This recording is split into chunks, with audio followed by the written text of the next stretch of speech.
We believe in what we call ambient computing. And so we believe that everything that is connected to electricity can be making intelligence. This is not a technological revolution, it's a human revolution. Because thanks to the internet, we can connect 4 billion people, exchange ideas. Technology didn't have the ambition to replace the human factor. What we will have to learn is how do we connect as human if we cannot meet in person.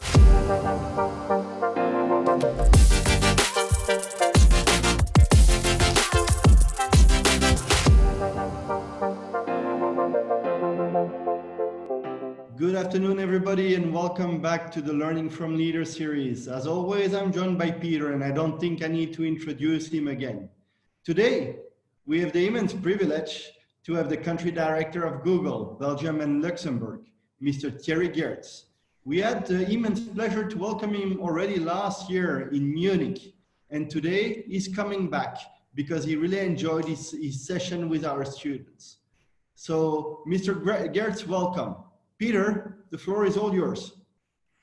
Thank you, Luc, and it's good to see everyone again on this beautiful summer day it is in our last series, Learning from Leaders episode in this first series. Amazing to end this series with Thierry Geerts. Thierry, the head or the country director of Google in Belgium and Luxembourg. Thierry, the question that everyone wants to know is, of course, as we meet, how are you personally, but also how's the company? Well, I'm working from home and I will be doing so till the end of the year, which is quite special because although it was possible for us to work from home already before the COVID, I didn't really work a full day at home before. I was also spending all my day on video conferencing. If you would have asked me before COVID, what are you doing during the day? I was probably saying, well, most of the time I'm in VC. But now it's really being on VC. VC video conference. You were already somebody that often was in Google Meets, I suppose. You know, we have 100,000 employees all over the world, and they collaborate as if they were in one office. So we were connected on video conferencing already for all kinds of meetings. We were only going to the office or going to travel to meet people, and then we were having people stuff. We were never traveling to discuss a budget or to do operational stuff. That would be done by VC, but we were meeting to connect. And so we're missing, and I definitely missed the human touch. And I think the technology helped us through this crisis. We were able to work from home and to study from home, but technology didn't have the ambition to replace the human factor. Right. And so that's still what we will have to learn is how do we connect as human if we cannot meet in person. Now to know quite specifically, you work for Google. This is a global company based in Mountain View, California, but of course offices all over the world. Usually you would meet at least with the people that are in your section in Belgium, in the Belgian offices. What, like 90% of the time you'd be in the office if you weren't traveling, or how was it and how is it now? A big part of my job was representing Google outside of the office. So I was a lot in policy meetings, with customers, talking to students. And so I would say 1/3 was in video conferencing with a lot of people. 1/3 was connecting with the outside world. And then I would be traveling for 1/3 because yes, we have to connect. And then I would go, for example, with customers to Mountain View. And we couldn't go to customers to Mountain View now anymore. So we did some summits in Belgium, and it worked really, really well because we were able to have international speakers just speaking to our Belgian customers in a more personal way than if you would go with 50 customers to Mountain View. So there's a lot of, it's a switch, but sometimes it's even better. Right. Now, very concretely, global policy of Google, what is it? Working from home, working in the office, something in between? No, all work from home till the end of the year. Everyone around the world who works for Google works from home. Yeah, well, there are some exceptions. We started with the people that really need to be in the office. So, for example, people working on hardware, they need to touch the hardware and work with the hardware. They can now go back to the office since the 1st of July. and they will be doing so till the end of the year. But all the people that, our work can be done at distance. We are fully digital as a company, except the smartphones and the Nest hubs that we are selling. Everything is digital. So in a way, we can operate completely our system, our business, completely digital. And right. so, and you would expect, of course, from any company, if there's any company in the world that could work online, it would have to be one of those big tech companies. So that makes sense, right? But how was it before? I mean, like I'm sure that when you look at Google in Mountain View, beautiful headquarters, now what, 90% empty? yeah, our offices are quite spooky. So I was in the office in Brussels. We have an amazing office, brilliant, with the nicest coffee machine and whatever you can dream of to have a funny place. And now it's almost empty. So that's spooky, but it's not a problem for the business. So No. on short term, we capitalize Because of course you are a fully online business. Now, I suppose different countries, different situations. We will be talking to a couple of students from EU Business School in a little bit. Some of them, as we'll hear, are right in front of me or right above me. Some of them are at their homes. Some of them are at another part of the world. That's usually not a problem, because if you're a student, you are mobile. Now, when you're working for a company, the culture always was you're at the culture, you're at the office. So now with COVID, that was put on hold for 3 months. Very understandable. There's some countries, I think probably some countries in Asia that are quite safe, that are quite COVID-free. I suppose Australia or New Zealand, countries like South Korea, Singapore, and so on and so forth. So also there, everyone's still at home. Yeah, we believe that we have to take our responsibility, and we can work from home. So let's do that as much as we can. Even if the countries that you mentioned are not, it's not sure that they will not have a second peak. And so we want to be the ones that do as much as we can for society. So we can go from home. We can take 100,000 people out of whatever place, and probably those 100,000 should be meeting 500,000 more. So by doing so, by this decision at Google, we probably contribute to 500,000 or 1 million contacts that we will not have. Right. And I think that doesn't hurt your business because you can do everything online, but it does help Google be a responsible contributor to society, because the less contact there is globally, the better for our fight against the virus. And I understand that now. It would be better for our business to go back to office, because the office is useful for the human connection. But I think that we have to take that responsibility. We can afford it, and we are organized to do it. So let's do it, and let's leave the opportunity for other companies that really need to be in touch to go in and have the physical contact. What do you think? I mean, people are now wondering how much of this is permanent. Do you think that you will ever go back to the full offices in Mountain View, the full offices at Google in Dublin or in Belgium, or is there something that's permanent about this? It definitely for a part permanent. We will never go back to the situation before.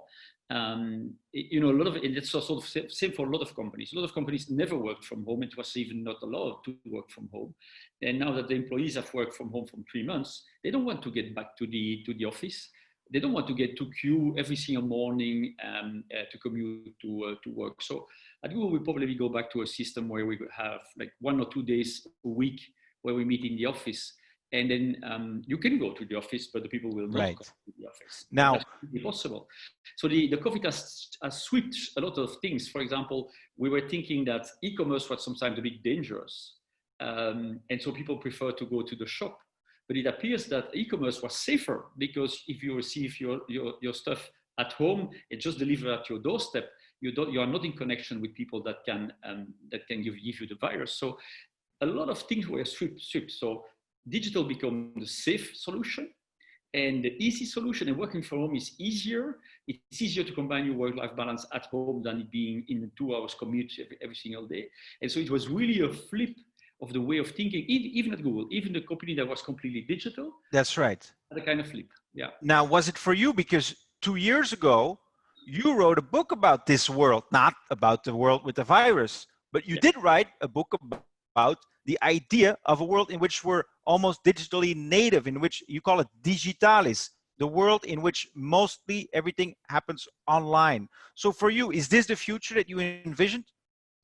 Well, obviously not the negative part and the thing that people Sure. from the pandemic. But if you take that aside, I say that Digitalis won 5 years in 3 months' time. So everything that was in the book happened now. It was possible before the crisis. More e-commerce, working from home, learning at distance was always possible, was described in the book. And now in 3 months' time, it becomes a reality. So the good news is nothing was wrong in the book. It's exactly what we're experimenting now. But it was forced in a way that is quite negative with the crisis. And for people to know, because, and I showed a book here, Digitalis, I have a copy here, people that want to buy it online. So for people that weren't with us last year when we talked about the book, but essentially your belief is that indeed, or your belief was that we were going to see in 5 years' time or so, much more digital transactions still. Of course, the continued rise of e-commerce, but also many other industries moving online. And that's the part that played out now. As you say, instead of in 5 years, it played out really much in 3 months. Yeah. So I call it Digitalis because it's the new country where we all live in. And so if you think that you're living in Munich, in Zurich, or Bolivia, well, no, we all live in Digitalis. And Digitalis is a new country with 4 billion people, 4 million inhabitants connected with each other thanks to the internet. And thanks to that, you can do other stuff. And if you think at your daily life, that's exactly how you experience life. You can receive a mail from Singapore and you can receive an answer in a minute. You receive your goods from another country. But the general thinking is not like that. So policy people and a lot of companies are still stuck in a prior world. In the 19th century world almost, in which, because of course you describe a digital world in which, you say you can send an email in a second and it gets from here to Singapore. But then, you pointed out, you also have the real world in which actually trade is going down, physical travel, obviously now also going down. Many people talk about de-globalization, but you're saying, well, that's true, but you have two worlds. And in the physical world, you have this deglobalization, and in the digital world, so you have the globalization, and in the real world, you have deglobalization. So I will prove it with just one example. During COVID, the people were watching Netflix, that's from US, and the people were on TikTok, which is a Chinese app. So that didn't change at all. In the opposite, those two brands went to the roof. But for the e-commerce, you probably don't want to have goods delivered from China in Europe.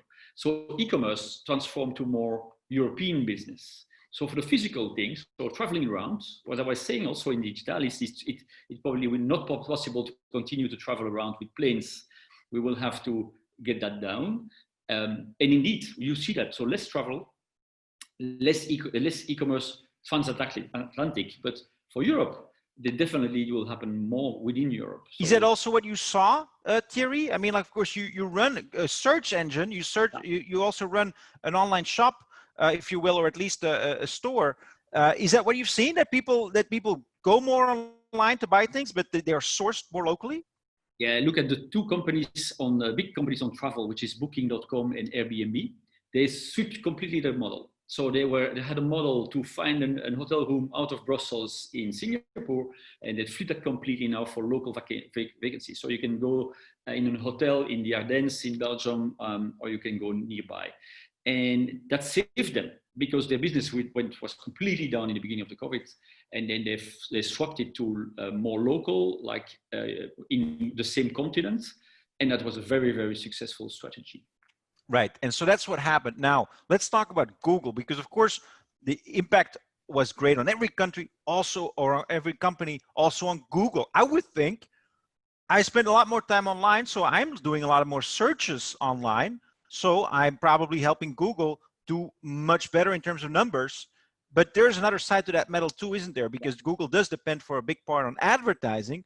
Many companies are suffering, doing less advertising. What was the net effect of these two opposing factors?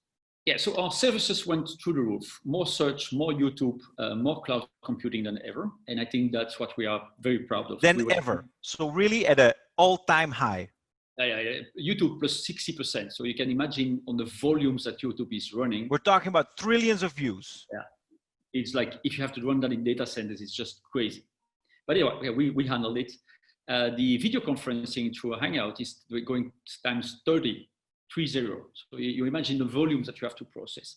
On search, the people search us as crazy for COVID, for example. What is it? How can it be safe? Or can be cured? But on our business side, we are depending of revenues. The biggest companies are advertising. And our biggest customer is Booking.com, because Booking.com is using search all over the world. And so it's a very big customer. And that went really down. Now, it will not that much down than from such local media companies, because we are running business for them. So if you're looking during the COVID, you were looking for how can I keep my kids busy during the COVID, and the people were searching for something to have in the garden so that the children could play with. That went in positive side. So our revenue went down in general, but it flipped from travel, for example, to more local stuff. People were looking for computers, for example, to work from home. They were looking for a new chair. And so there was a lot of business to do during COVID, but a completely other type of business that was before. And Google can swap very easily. If you would run a normal media and advertising campaign, you have to plan it in advance. In Google, it's real time. So you can adapt your products you're selling. You can adapt your campaigns. You can switch everything. Right. And obviously, Google is an agile company. It is known to be an agile company. So it had some negative effects, but was able to adapt very quickly. Now, some other companies were less fortunate. A lot of countries in particular have taken on a lot of debt. And so looking farther ahead in the future, a question that we'll certainly need to answer, we'll have to do it as a society, is how are we going to pay for all this, right? And one of the questions, of course, that will come up at some point, I think you know what I'm getting at, is will companies, including big tech companies, be contributing also on that front, on the tax front? Because that's one of the big criticism that you've had, of course, in recent years. How do you think that will go going forward, and how do you look at it as a responsible company? We are asking for years to review the tax system. We are strongly believing that it's not the right way to tax companies for the moment. I mean, it's not a question of tech or not tech. It's just that it's for global companies, it's too easy to do shopping and to search for the place to be where you pay less taxes.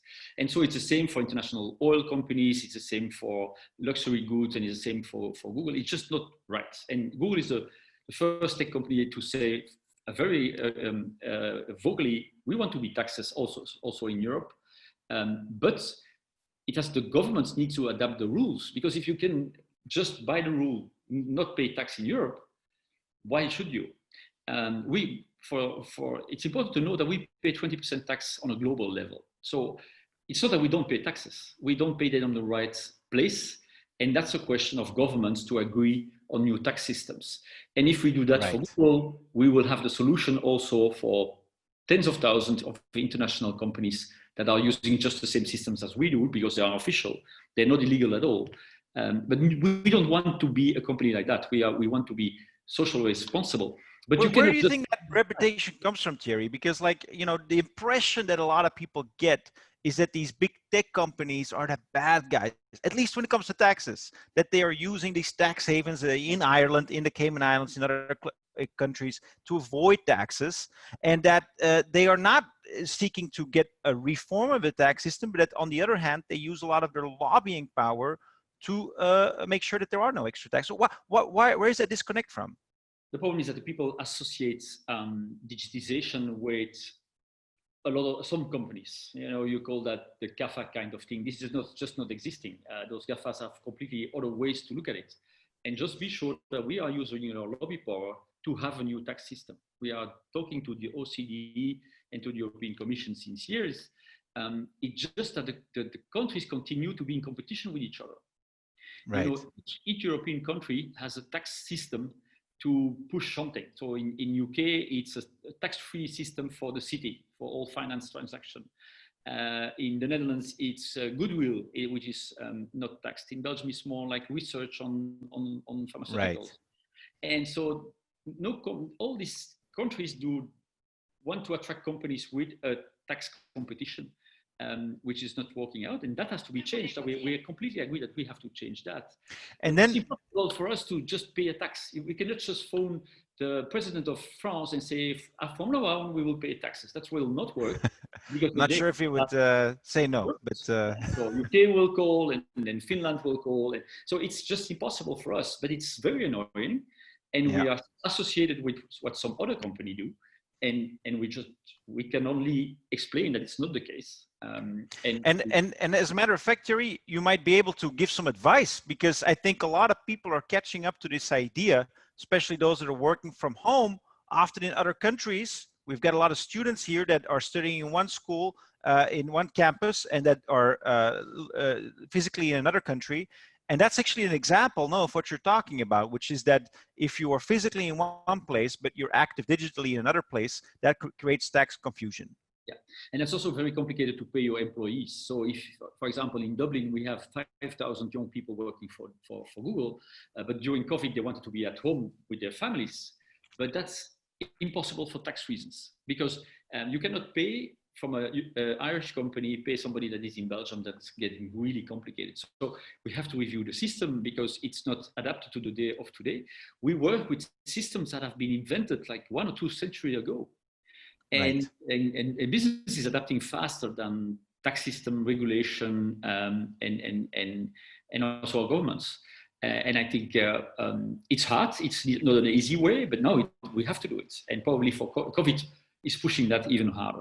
Yeah, Thierry, those are considerations that we'll get back to in a little bit, because we've got a lot of questions already from students. And you can, by the way, if you're watching this, you can submit your questions by clicking on the Q&A button at the bottom of your screen, and I will try to get to those questions later on. But I want to ask you, before we get to those student questions, Thierry, also a little bit more of a personal side. You are working for this company that I think many of us want to work for, and you're in a very privileged position there as the director of one of the countries. But you weren't always doing that, were you? I think you started out your career, what, in was it industrial laundry? Is that right?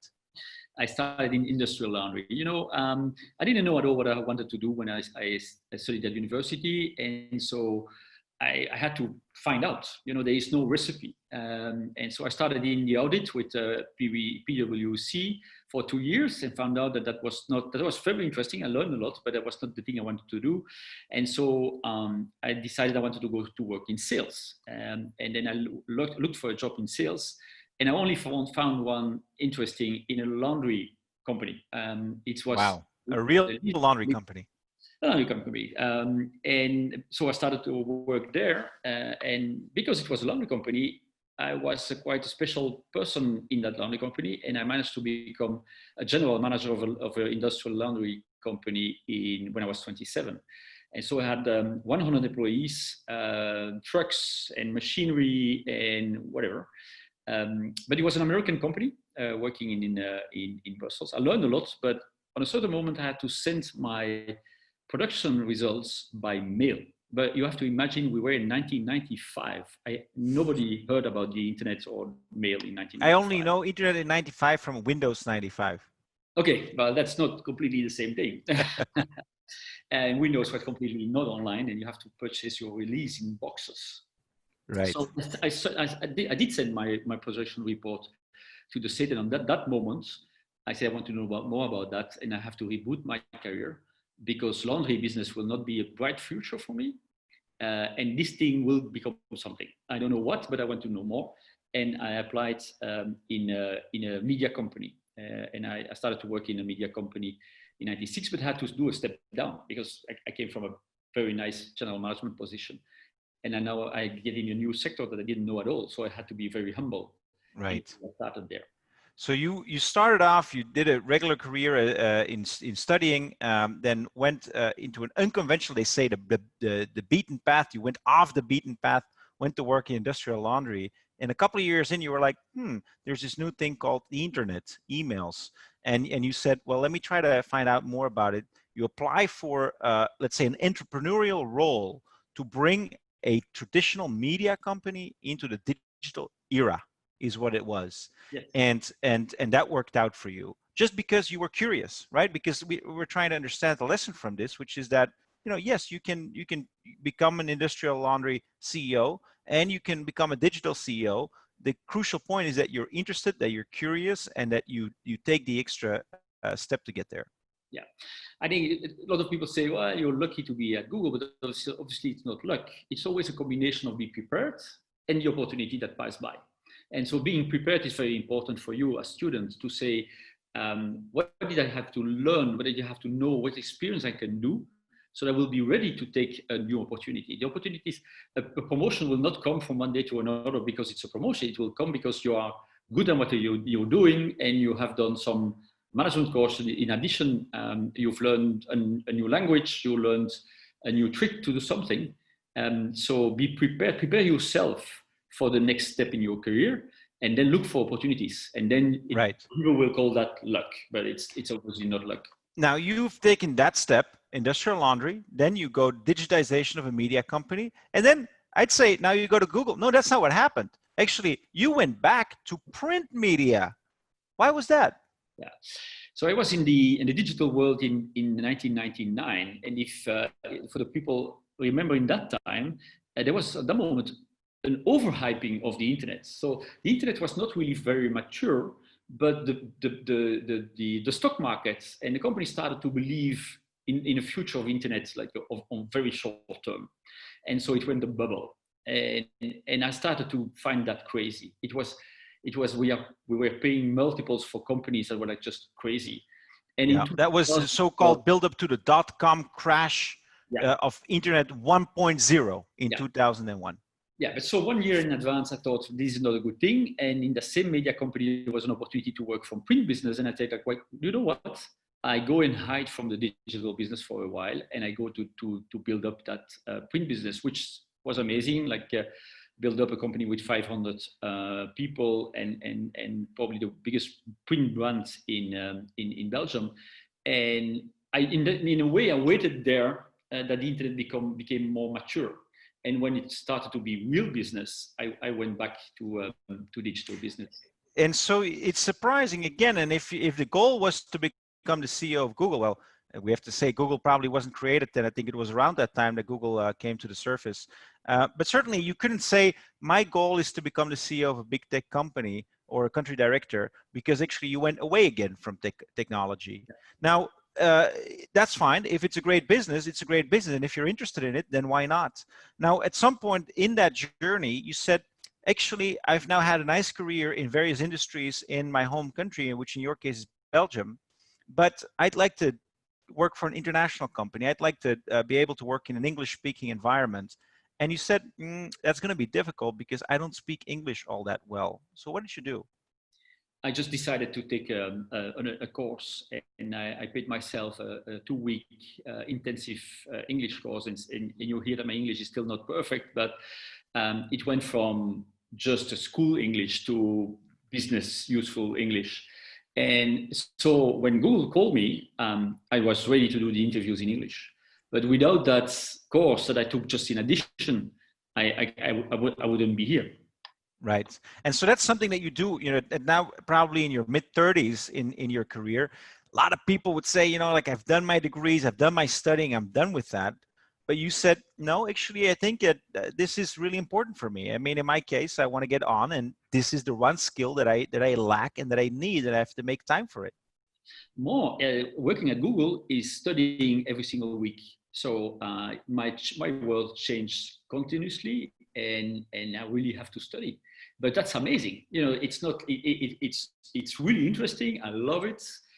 It's why I'm still, after 9 years, continue to love that job. I never spend that much time in the same position before that, but I'm studying all the time. So I think that students now have to be prepared to study all their career long. And that's why it's very important that you go for your passion. You have to take something that you're really interested in, so that studying will be a fun thing.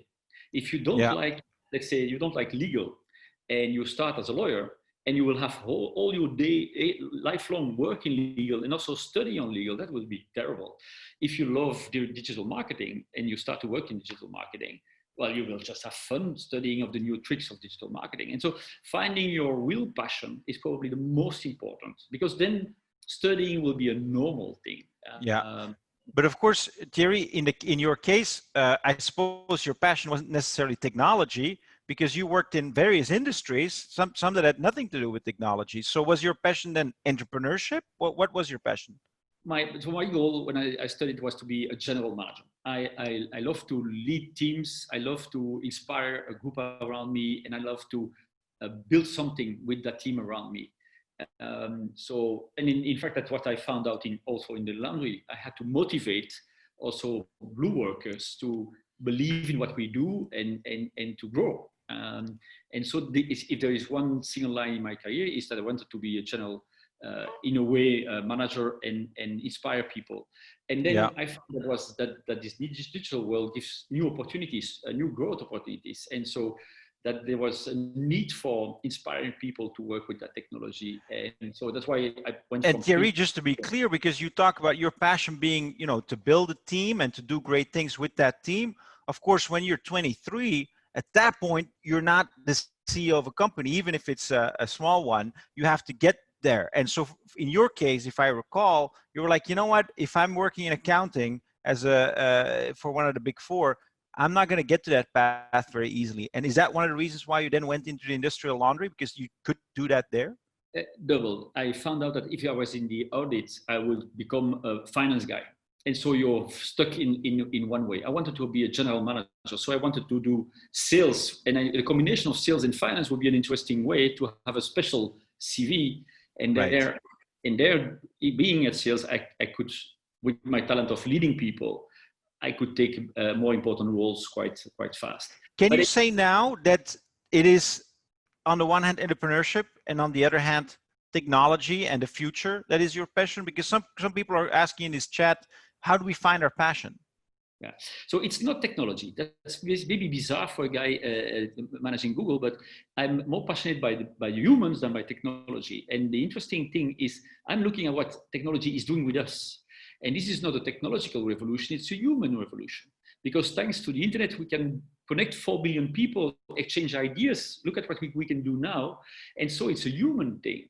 And so I'm passionate about human, and I'm only fascinated by technology because it's helped us as human to do amazing stuff. And, Right. and so it's another view. When did you realize that, Thierry? When did you know that it was, you had a passion for teams and for other people? In fact, I did scouting when I was young, and there I found out that it was amazing to be in a group with a team, and also there, quite young age, I took responsibility on small groups. It was just playing, but Is that one of the lessons, Thierry? Would you say that, sometimes we already have the answer and we have to go look back in our life and look at the moments that we've enjoyed and where we got our energy from, and then we'll discover what that passion is? yes, so get back on your passion. Most of the studying in Europe is working hard, and so if you are good, you have good figures on mathematics, and you work hard. In fact, you don't like it, but you are successful. Your parents will say, "Do mathematics," but that's not the thing. You have to think about what is the thing you have fun with it. And you can have fun with chemistry or fun with legal or history. And so if you look at your childhood, probably you have also some solutions. And, Yeah. but it can also come all the way. If you don't have find your passion, no problem. You just start working somewhere and be very open. You have to be a sponge. You have to open your eyes and find out. And then if you need, you have to do a step back to find out, but look at your passion. That's really what you have to do. Yeah. And that schools should spend more time at finding the passion of the people instead of learning everything in a negative. And hopefully we do that a little bit today for the students. Thierry, to finish that story, and then we get to the questions from the students because they're really eager. But so you had all these experiences, you had worked in various industries, you'd taken your English courses, and you had gone back, I believe, to leading a media company and reporting, let's say, or leading a team that was reporting about technology. And then that opportunity came, the opportunity to join this small startup challenger technology company that was named Google. Yeah, and at the first call, I even refused because I had wait, wait, the first call. I mean, like, I'd love to work for Google. I didn't get a call from Google. No, it was 2010. In 2010, Google was not what you know now, and it was leading a team of 10 people, and I was leading 500 people. I was like, why should I? Why should I do that? And I was also earning less money. And I think money is not the most important, but I was like a bit bizarre to say we have to change. And then they called back. And that was like, oh, wow, that's bizarre. I said no, and they kept calling back. And so I had quite a conversation with them. And then at a certain moment, I found out that that was the thing to do. It was like I was 45 years old, and I was like signing for a young future, or being old in a media company because I was already working for 15 years there. Yeah. And so I did the jump, and it was not that obvious that it sounds now. And so you have to take risks on some moment, and also a younger company or a more riskful company. I mean, if I understand correctly, Thierry, there's two things here. One is, don't necessarily go and look for the most shiny object when you're 25 and try to get in there. Don't try to work for Google now when you're 23. Well, maybe you'll say yes, because of course you work for Google. But don't look for that shiny object straight away. Wait a little bit, to get some experiences in various industries, see what you really like. And two, you know, when that moment comes, realize that the shiny object today probably is not the shiny object of tomorrow or yesterday. Probably the next Google today is a company that we maybe know, maybe we don't know, but certainly it's not as big as Google and is known as Google.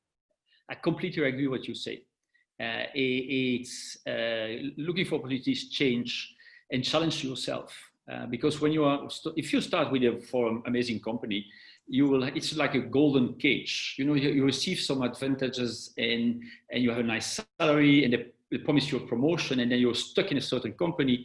And if I was still on that media company today, I would be in trouble, because traditional media are really in trouble now. So right. I was in the fantastic, an amazing office with a big car and an assistant and whatever, but it was the wrong choice. I would have been staying there. So challenge yourself all the time. Yeah. And if you want to work at Google, it's even better to have another experience before, because we prefer people that have a more experience than just students that came directly.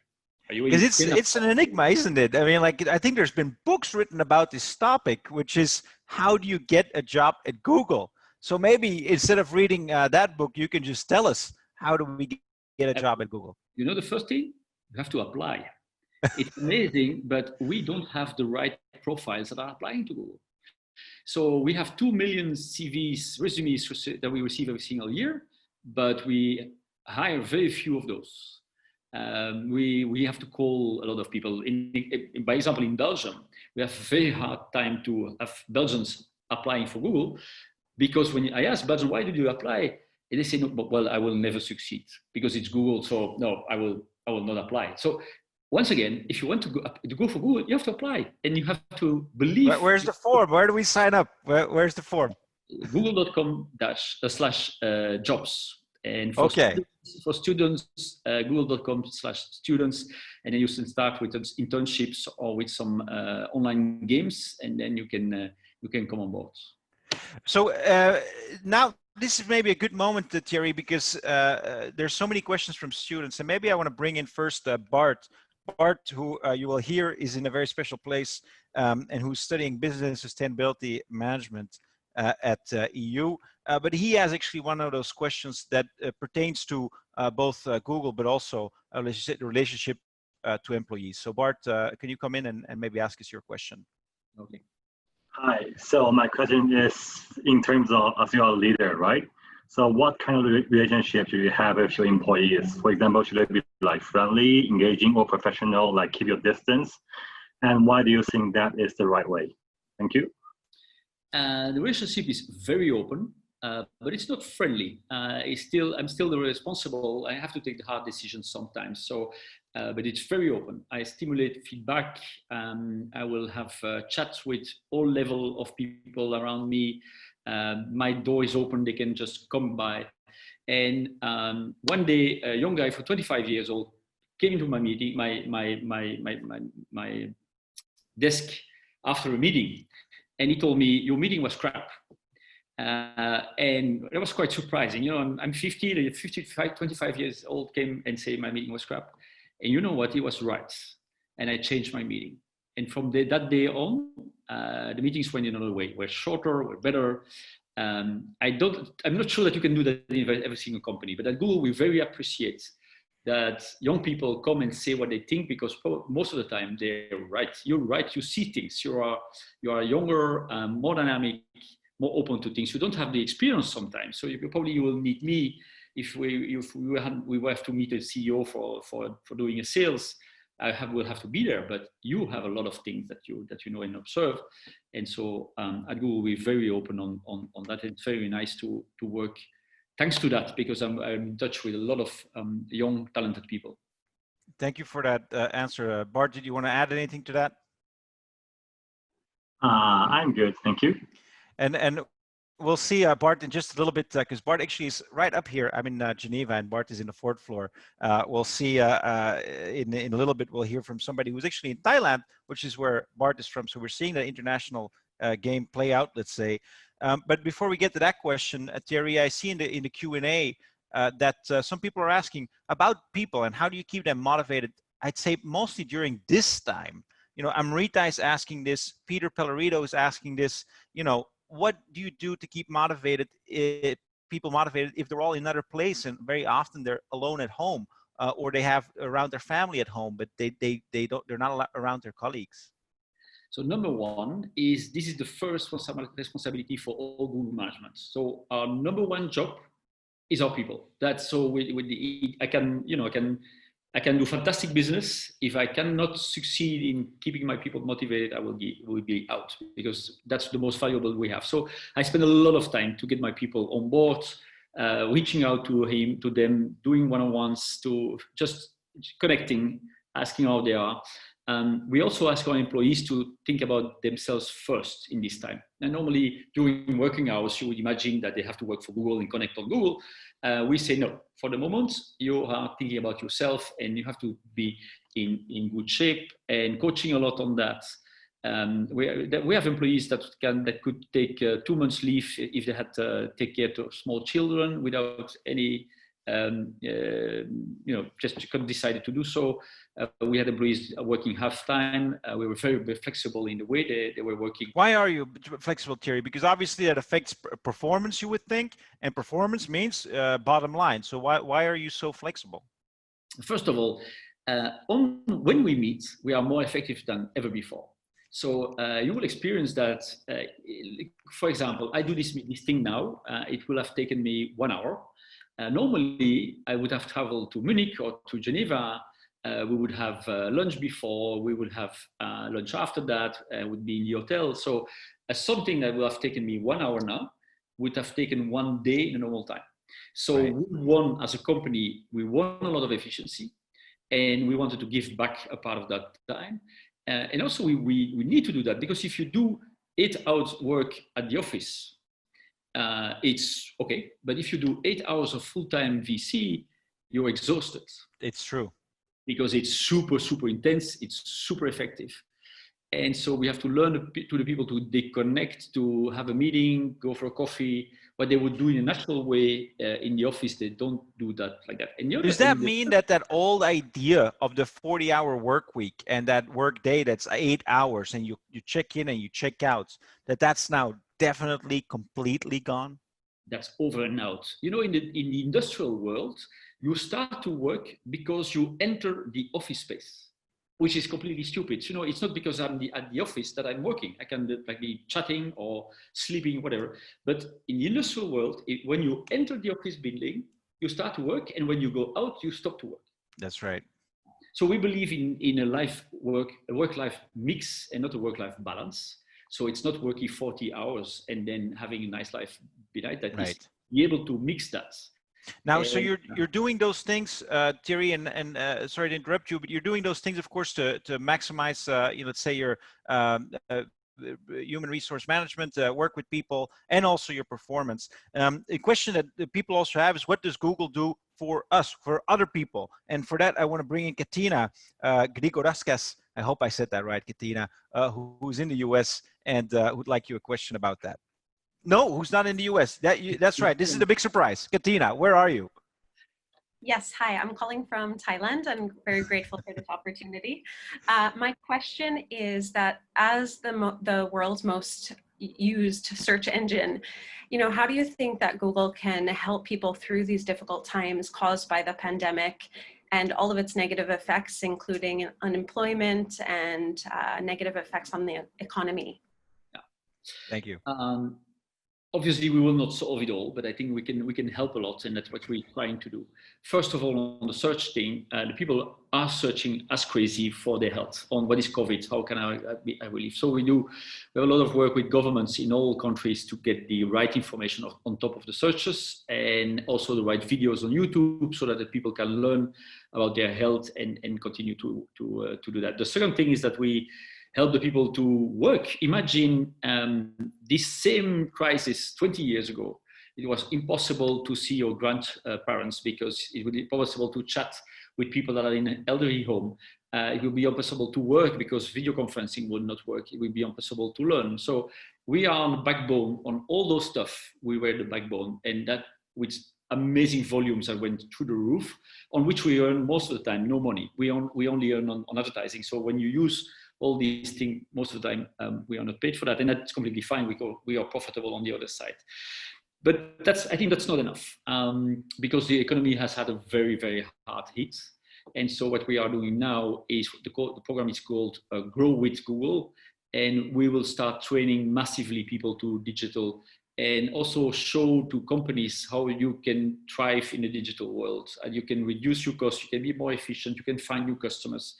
You know, for an SME, you have 4 billion customers at one click, but the companies don't get that yet.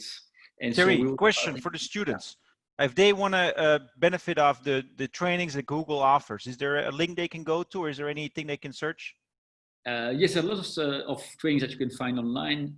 I only have the link for Belgium, and it's g.co/atelier digital BE. I think with Atelier Digital, Digital Atelier, if you search for some words, you will find. But digital training for Google, there are programs in all the countries. And those programs go from very basic stuff. How do I make a website and I can be on Google on free thing, to very complicated trainings on digital advertising. Yeah, and that's obviously a big help for students. I want to ask you, why do you do that? And perhaps I can bring in Jimena Haderspock, who I think is in Bolivia then? You are in Bolivia, aren't you? And you had a question about Google's vision.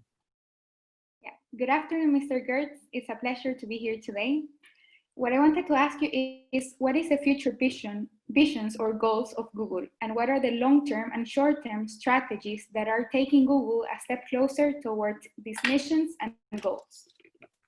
So first of all, in a more general way, we believe in what we call ambient computing. We want to get rid of this.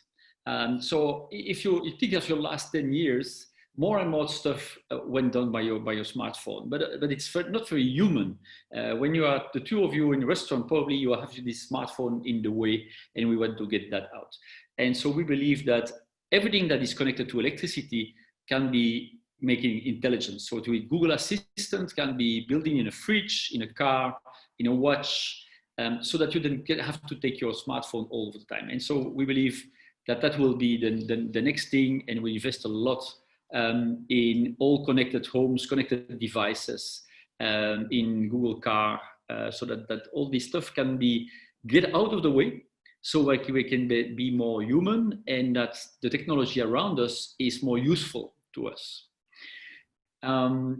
So we invest in that. Another thing is healthcare. We strongly believe that healthcare is very done in old-fashioned way for the moment. Healthcare is still waiting that you are sick and then trying to fix you, instead of being more, how can you keep you healthy? And we believe that artificial intelligence will have a huge impact on healthcare too. And there's the new part on which we're investing. In a general way, we became an artificial intelligence first company. So everything that we do is based on this amazing new technology, which is machine learning. And that is powering computing so hard that you can reimagine a new world with machine learning. And so on all products today, we have machine learning. That's why Google Translate is working better. That's why you can find interesting content on YouTube. It's also the technology used for self-driving cars.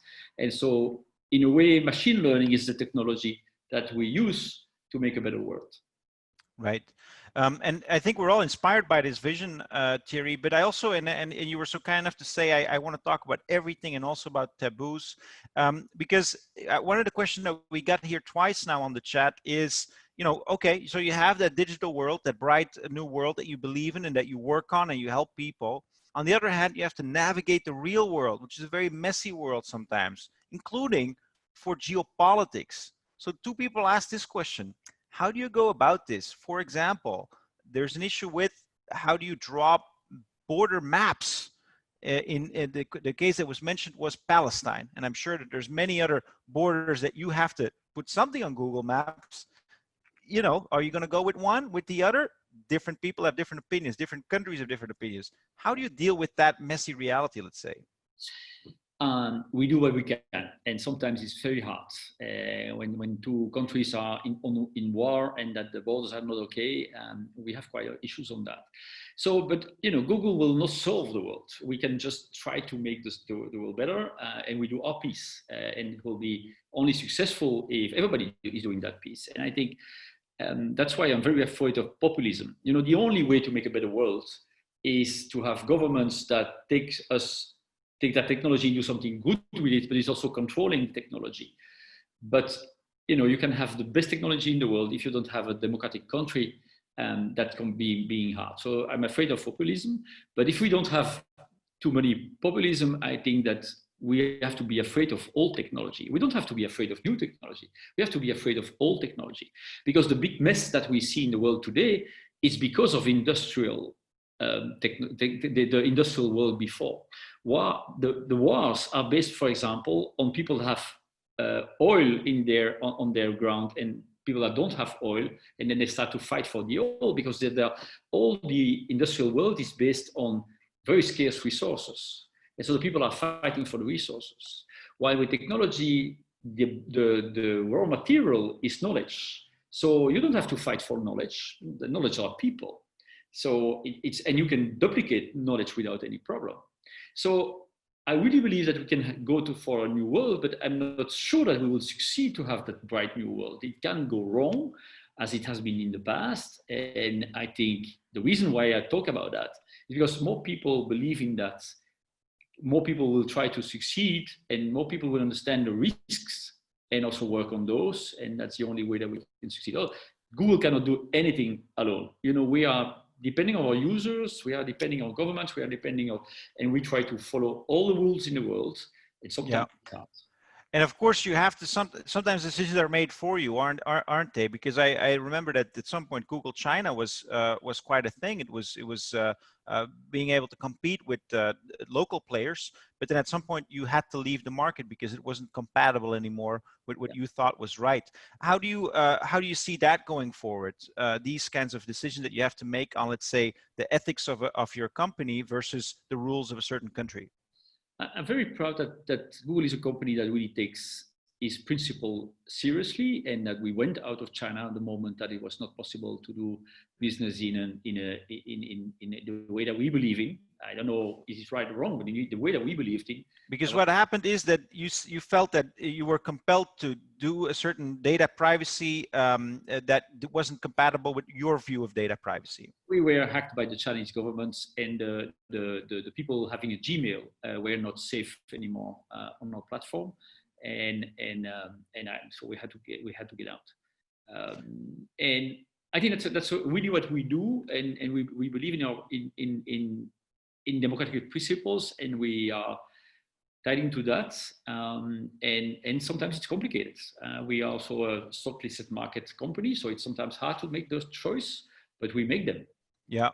Now, now you're faced also with certain demands from protesters, from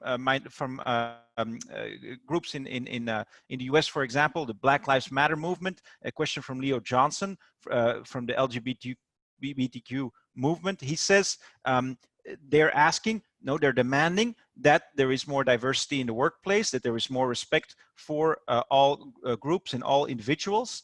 How does Google respond to that? Do you have any concrete plans? I mean, you talked about how you don't have the right people applying to Google. What will you do to make sure that that is the case in the countries where you operate? you know, this new world based on digital technology will only succeed if it's for everyone. And if I say for everyone, it's really for everyone. We have only 4.5 billion people connected to the web. We have everyone to be connected to the web. And then if everyone is connected, it has to be fair for everyone. And so indeed, we were hit quite hard with the stories of George Floyd. And I will not give all the details now, it will be too long, but if there's one company in the world that did a lot of stuff to correct that. And so before that, I thought I'm not a racist at all. But we educated everyone at Google, and now we believe that it's not enough to not be a racist. You have to be actively against racism. So you have to really fight the errors of the past. It's the same thing. What does that mean in practice? When you talk about hiring, you talk about HR, you talk about people in certain positions, because you know, big tech, Silicon Valley is still pretty much, you know, a group of let's call them white guys, isn't it? We're one of the most diverse companies in the big tech. It's mainly a problem because we have a lot of engineers, and it's very hard to have diverse engineers. So the engineers are more white male or very few women, for example. But in general, I think we have done a lot, and we have the diversity report that we're issuing since 5 years now. And so we are reporting to the world how diverse we are or not, so that we have also the control of the outside world and what we are doing. Yeah. So we really believe that we will only succeed. Google will only succeed if we have a diverse company. And we understand that it's not enough to hire in a diverse way. We have also to be inclusive and also to insert equity, because it's not to give the same money or the same chance to everyone. You have to make more chances to some people because they had not the chance to have the same indication. So you have to give them more possibility, right, than to others. If we make that practical, Thierry, because of course there's a lot of students here today with very diverse backgrounds from all over the world with all kinds of characteristics. We got a question, for example, from Belén Panunzio, and she's asking, what are the characteristics that you're looking for when you're hiring for managers at Google? We look for googly people, and that's a bit bizarre because it's hard to define, and that's why it's maybe hard to get hired, because we don't define exactly what we are looking for, because we are not looking that much on degrees, we are looking that much on what you have done on a resume, but we are looking at who you are, and we want to have good people, and that's what is good people, being really convinced about that diversity, being open to the world, but also having ambition to solve stuff. So I had last week an employee, somebody from another company applying to Google, and when I asked the person, what is your biggest achievement? It was, I got a contract for 1 million out of the pocket of a customer. I didn't hire the person. It was a brilliant candidate. He has on paper everything, but I don't want to hire people that are just here to take money out of the pocket of our customers. Right. We want to help our customers to succeed. We want to help our community to succeed. And therefore, we are ambitious and we have hard goals to attain. And you are surprised how few people that we try to hire have that right ambition. And also some. Now those are big words, very hard to write down in a CV. Now Google, and somebody's asking this, by the way, how do you scan CVs? How do you do that? Do you do that manually, or do you have like computers to do that? Another person, Ayana Karieva, is asking, well, you know, what are the key words that we need to use on our CV to show these characteristics? Hiring is not a perfect science, and that's a pity. And probably we don't hire a lot of good people that we miss. So a lot of human review of CVs. What we want to see on a CV is a very diverse CV. You know, if you are just on studying and you have the best degrees, it's not enough. We want to have things that you have done besides. You have climbed the Kilimanjaro. You have helped. You work for an ONG. You started a little company where you were young, you were a DG, and then the languages will be important too, depending on the market on you want to work. Right. And we hope to have a CV when it's not the standard Microsoft Word documents I heard the word Kilimanjaro. That's the one I'm going to remember, Thierry. Okay. We're almost out of time, but I do want to put this question in front of you. I think it's maybe from someone you know. Johan Schotte is asking, how useful did you find the contribution of mentors along the way? And perhaps to end also with a final question, what is some advice that you could give? Imagine that you're our mentor to others that are starting that journey now. No, it's definitely useful to be to have mentors. You know, I came from a medicine family. All my family is doctors or nurse or whatever. So I didn't know anything about business. And so even my study was just by a discussion with a friend of my brother that did an MBA and that told me what it was. And thanks to that, I started to do an MBA. So it's impressive how much impact you can have on life of people. And I can really define five to seven people that really define my career and maybe my life. And so and for you, the best advice, what would you give? Talk to a lot of people and be open, but I'm also talking to a lot of students and helping as much as I can, but never believe them completely. It's just input. You know, it's about you. Don't believe your mentor as a boss. It's just inputs. They're just like a mirror. And so talk to more people to have your own opinion. Don't never take the opinion of somebody else.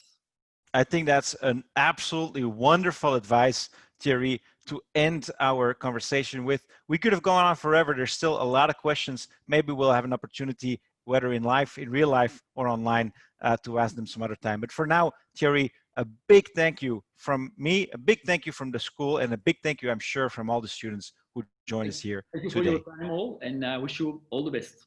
Thank you, Thierry. Over to you, Luc. Bye. Yes, thank you very much, Mr. Geerts, for this session. I think it's a beautiful session to end this series for the time being.